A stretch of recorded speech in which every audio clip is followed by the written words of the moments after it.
Good morning, afternoon, or evening as the case may be. My name is Tom Denai, and I am the founder of iStar PMIS LLC and the author of the product iStar PMIS, a comprehensive web-enabled project management information system. Today we are going to review some of the product enhancements that have been made to the charting and scheduling dialogues. If you have not already done so, I encourage you to take the first two of this series of YouTube presentations, the Introduction to iStar PMIS and the Charting with iStar PMIS. You can access these two presentations by selecting the YouTube hyperlink at www.istarpmis.com or searching on iStar PMIS directly on YouTube. The first of the enhancements that we're going to discuss here is the change of the actual coloring. In the original EV charting program, we had all of the actual costs shown in red. In order to be more consistent with the burn down chart, we made these colors the same as the burn down chart, where the actual cost, if it's at or below the plan, is black. If we start to creep up over the actual costs over plan, but it's less than 10%, it's yellow. And if we're over 10%, we go red. So we made that upgrade, and that turned out really nice. This is a quick review on the numbers on the bottom here to help you out if you get a little lost. Here's the plan, and we have the actual that we're planning and the burn down that we're planning. Actual for that week, cumulative burn down. Actual for that week, cumulative burn down. And here we go all the way across. So our plan is to do 491 hours. When we come to the actuals, this is the actual hours that we booked, and this is a burn down. Actual, burn down, actual, burn down. Here we can see we actually did 40 hours, but we burned down the 121, which leads us up to this gap here that we're going to talk about shortly. Over here we have the cumulative actuals, and the difference. We're actually going positive by 74 hours, which is that different there. And if you added 322 plus the 74, we get to the 17, which is the 322 plus all the forecasts there. We'll get to the 417. So what's with this gap here? Okay, this gap happened because we implemented a new option on the scheduler called Option C. And what Option C does on the scheduler is only schedule those tasks that were on the original plan. And the difference here shows what happened when we didn't use Option C over here. But when we use Option C, all of a sudden we get this big bump. What was happening over here, when we weren't using Option C and we were just using the endpoint on the schedule of 331, we were back-end loading all the tasks that were beyond the planning horizon of 331. So even though we were doing really great here, we were back-end loading all the tasks, and because the EV chart works on a net, it showed up here. We can back out of here, and if we look on the dashboard,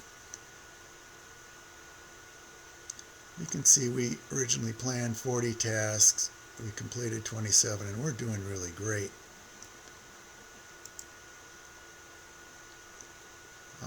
So we'll get back over to Option C a little bit later. But right now, we got 4 new buttons here that I wanted to show. These 4 new buttons keeps track of the originally planned tasks. and with some columnar data there and expenses. And we actually have some color coding, whether we started early or late on the bottom. We also have the forecast. At this point in time, you can see we have 13, which jives with the difference between the 40 and the 27. It's the remaining left. And we also have a labor report, help us keep track of the budgeted rate and the actual labor rate, hour variance and the rate variance, help us keep track of the monies. So what happens if we don't use option C? Let's go over to the chart generator. No, excuse me. We'll go over to the scheduler. We're going to use our quarterly plan. I don't want to work any overtime.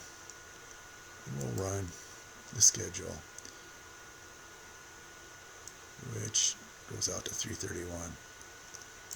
And if we go back now and do the chart generator and say get new forecast, you can see we're booking 40 hours, and over 40 hours, and then 16 in the last cutoff there.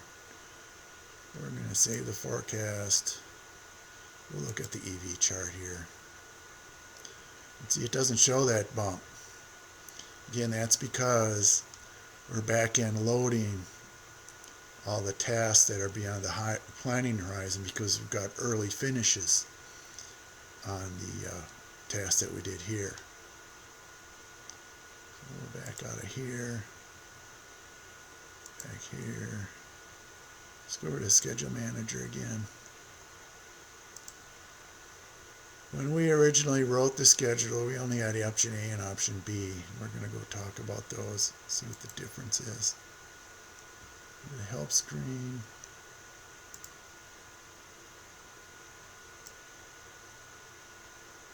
Stopped option. Stopped option A will end the schedule when all of the non-daily, non-Monday through Friday remaining budgeted hours are scheduled. Stops option B will end the schedule after all the remaining budgeted hours are scheduled. What's unique about this scheduler is that it allows you to commingle your routine repetitive tasks, like meetings that are happening on a daily basis, or other things that happen on a daily basis, or even just non-project tasks that you schedule for a specific day. It will allow you to schedule those on the Task Manager dialog. So if you want to end the schedule for the project that you're scheduling and not schedule out into the future all those daily and Monday through Friday hours, you use option A. It's typically the option that you will use for a specific project. Option B will end the schedule after all the remaining budget hours are scheduled, which will kind of show you out into the future what's going on when you're freeing up hours. Now we're going to talk about option C. Option C was added to help with complex portfolio or project situations where the originally saved plans tasks span the planning horizon, such as a 3/31 quarter end. In this special case, if you use any other option than option C for a forecast, the scheduler will load and schedule additional tasks beyond the planning horizon should you have early finishes on your originally planned tasks. That's the key point. This is desirable from a scheduling standpoint because you're going to want to do the schedule.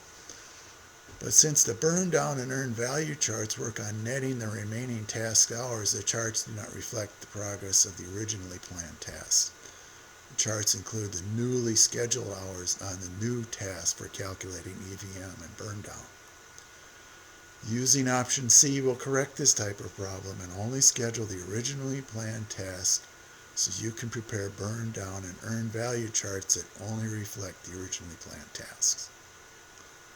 You may want to actually do two schedules, one to schedule the additional tasks that were originally beyond the planning horizon, and one for charting purposes to reflect the true progress of the original plan.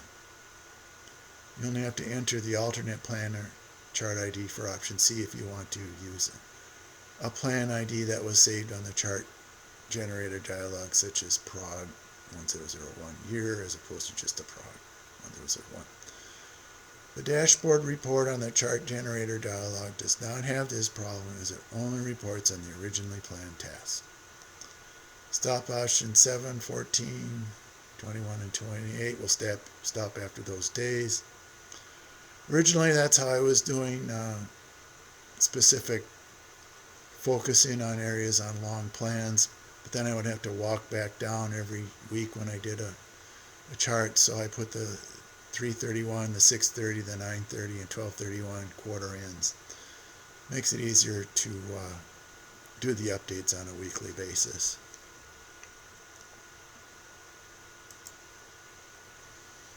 So let's go back to our chart generator. Let's pull up the year.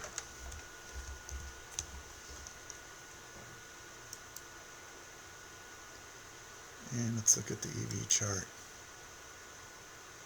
Oops, here it goes all the way across, as we're focusing only in on this quarter. But if we do a 4-to-1 reduction, we can see the whole backlog situation. And as you can see, we got a straight line going up here, and these are like 40-hour weeks for every 4 weeks, or thereabouts. We're starting to lighten up here, and we can see where our backlog is starting to get a little bit easier, kind of like at the end of July here, and then we've got some tasks that are going on here that we've scheduled, but we've got some slack time going over here. But the point is that what's happening when we're focusing in on the first quarter, we had early finishes here, so this just slided these schedules over here. And since we're working 40 hours and working 40 hours, it just looks like they're not making any progress. We're spinning our wheels. But in actuality, on this total thing, we're sliding down, and our forecast would probably cut off like here if I had been doing yearly ones. And you'd see the improvement on this chart here. I just haven't done that on this. So what else do we want to talk about today? I think that's pretty much it in terms of the upgrades. We do the same thing for dollars and not hours, which extends the hours times the billing rates and includes expenses. One thing that we notice that in our chart generator dialog, we've got burn down chart, earned value chart. We do not have a Gantt chart here. We do have the ability to do Gantt charts.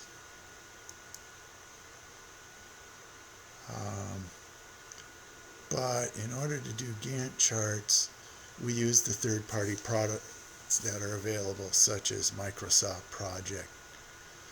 And what we do is we, to the download, do a file selector. Actually got this task to Microsoft Project, and we do a download and prepare an interface file. So we do have the capability of doing Gantt charts. It's just that I made a decision early on that in terms of the Gantt chart, Microsoft had put so much time in on that chart, their charting capability, that I just didn't want to butt heads and actually just spend all the time doing duplicate charting efforts when all I had to do was to write an interface and port it over there. If you really wanted to do critical path, Microsoft Project's great for that. Although, if we go back to our schedule manager, oops, not schedule manager, task manager. We got two scheduling parameters here. The way we schedule is with priorities. And if you identified a critical path on Microsoft Project, how you'd accommodate that here would just be scheduling the critical path very high and everything else mediums or high. And here we see we do have the ability to do some limited scheduling with completed plus, completed percentage, started, start plus, set backlog.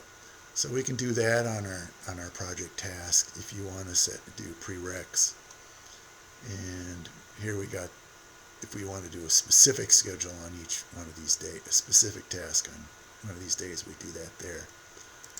There are other third-party products that do Gantt charts. Some of them are even free, and they port stuff into Microsoft Excel. That's fine. Because all that stuff is already out there, generally accepted, I just rely on that to do my Gantt charts. And I don't use them that much, to be honest, unless the client requests it, and I just do that. That's about all we got for today. And I think, well, let's do first here. Let's get back to where we were. This page forecast. Let's just say forecast. Let's get out of here and actually go through and do our scheduler, and we'll use option C so you can see what it looks like. Stops option, and we use option C. 0 overtime run. We prepare our interface file. Go back to the chart generator. Get our new forecast. Save our forecast. Prepare our AV chart. Then we're back to our bump. Look at our burn down chart.